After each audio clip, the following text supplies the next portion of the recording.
The attic was dark, and all of a sudden, in the corner of the attic, she saw a hooded figure.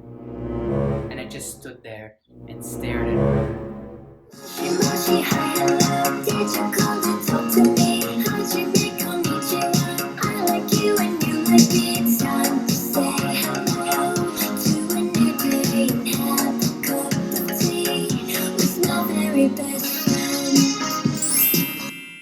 Hey everyone!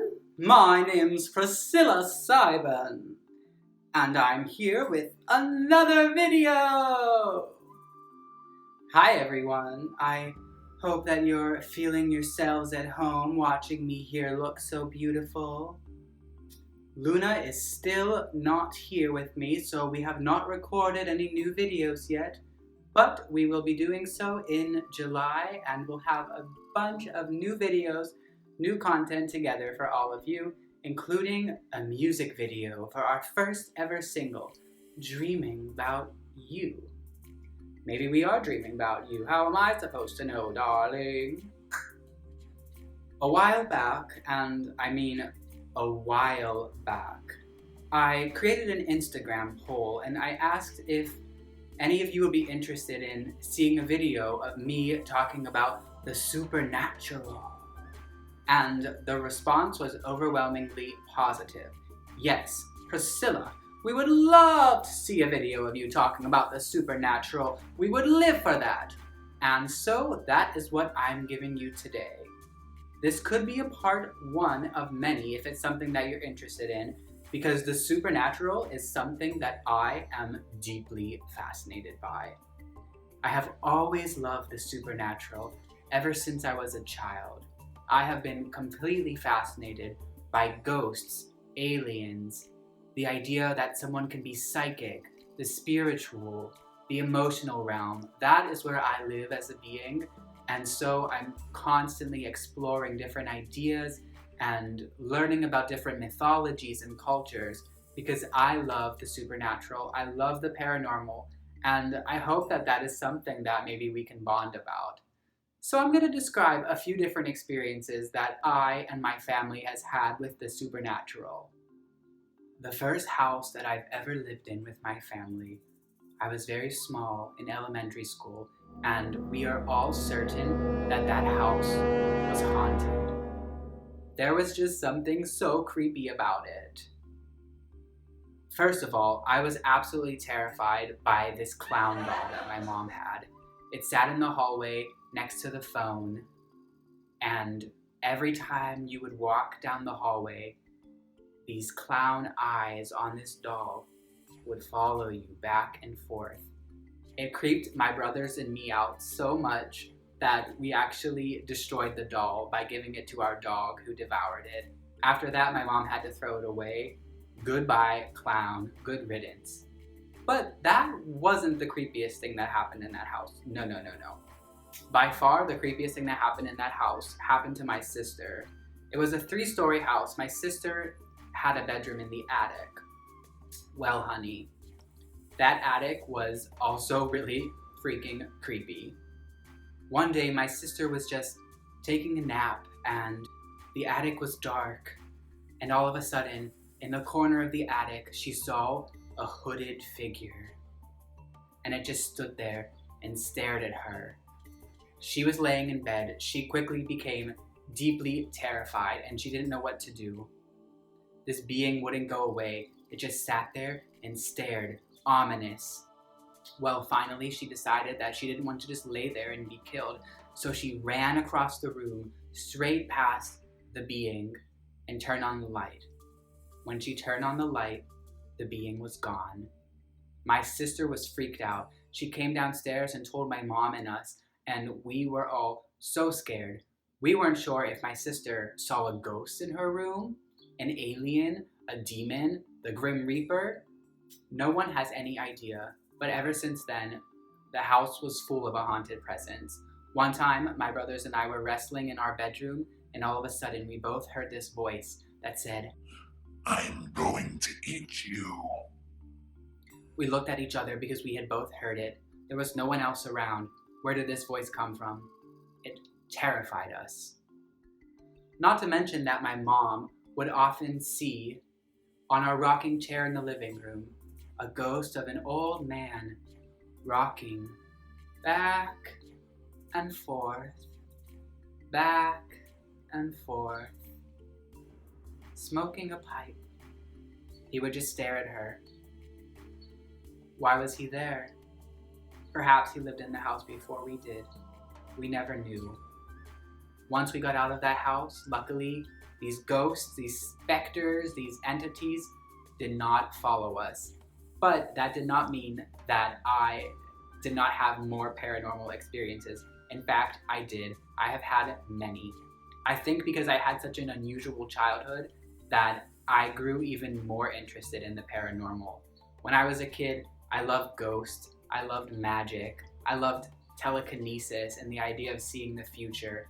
I loved dreaming, I loved the feeling of deja vu, and these are all things that I pursued as I got older.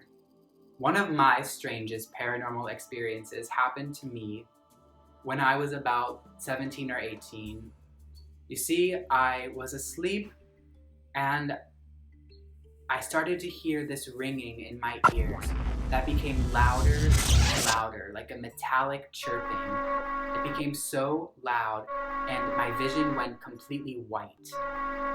Then, all of a sudden, I had the feeling that I couldn't move. Above me were two beings with long necks and alien-like faces. They were communicating with me telepathically. They were telling me that everything was okay. They were talking about my health. They were telling me not to worry, that everything was going to be fine. And I became flooded with this feeling that they were some type of parental presence. I wasn't meant to be afraid of them. Instead, I felt safe. I felt like I had maybe known them in another life. It was very strange, and I couldn't move. And I felt like I was in my bedroom, and I could see my bedroom, but at the same time, I was in this other alien realm, perhaps multi-dimensional or an extraterrestrial realm. I'm not sure what to call it because I've never had another experience like that, even though I've begged those strange beings to come back into my life to talk to me, because I would love to have another conversation. I feel like I wasn't ready at the time for such a strange experience that felt so real that I didn't really know how to communicate. Instead, they kind of did the communicating and I just trusted these two beings. When I finally woke up from that, I felt like my soul slammed back into my body and I was in my room. Everything was fine. My heart was racing. Had I just experienced astral projection? Did I visit some kind of beings on another realm? I still am not sure, but I like to tell my friends that I was abducted by aliens because these two figures were just as real as you or me. It was so strange and so bizarre, but I loved every minute of it because I'm a weirdo. Secretly, I think I may have wanted those beings to be a little naughty with me, if you know what I mean. I'm just kidding, I think that would be horrifying.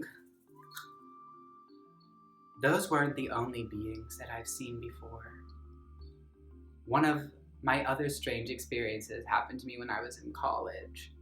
I was living in a frat house with my boyfriend at the time, and one day I woke up around 3 a.m. thirsty, so I walked out of my bedroom and started to go down the stairs when I saw from the top of the stairs a naked Asian man laying on the couch, ass up. His asshole staring at me right in the eye. Talk about eye contact, girl. I was mortified. I had never encountered another naked person in the house before. I didn't know if it was one of the other guy's friends. You know, they had parties there a lot. I figured, hey, maybe this guy got really drunk. He decided to crash on the couch. I don't know why his clothes are off, but you know, you can do you, girl. You can take off all your panties if you want. Well, I did not go downstairs because I was too creeped out, and I didn't want to interrupt the guy sleeping if it was one of the other people's friends. So instead, I went back to my bedroom, I got my boyfriend, I told him, hey, there's a naked Asian man sleeping on our couch. Do you want to see him? My boyfriend was so confused. He comes, looks at him, we're both wondering what the hell's going on, but because it's a fraternity house, we're not sure if he's someone's friend. We decide not to go downstairs and wake him up because I don't know. I don't want anything to do with that. Well, we go back to sleep the next morning. The naked Asian man is gone without a trace, and my boyfriend asks the other guys if they had a friend over last night. All of them say no. No one knew who this guy was. All of our doors, windows were locked. How did he get in? This led my boyfriend and me to think, was this an actual person? Or was the naked Asian man some kind of spirit or specter? Well, we still don't know about the mystery of the naked Asian man on the couch. No one has ever verified his identity. No one knows how he got in there. And it just remains one of my life's greatest mysteries. Well, that was creepy, and I don't know if I've ever fully recovered from that kind of traumatic event. Alright everyone, those are a few of my strange and paranormal experiences. If you have any strange paranormal experiences, comment them below. I would love to read your stories and talk about the weird things that have happened in your life. Because I am someone who thinks that we live in a very strange universe on a very strange planet. I don't believe that we're alone. I know for sure that extraterrestrials exist, and I'm deeply fascinated by all of the things that logical, reasonable people write off as things that don't actually exist. Also, if you are interested in some of my more spiritual experiences, let me know, because I would love to share that with you all. For example, I have taken some sacred plant medicine before, and I've had some really bizarre and scary experiences, such as meeting the Grim Reaper and merging with another being.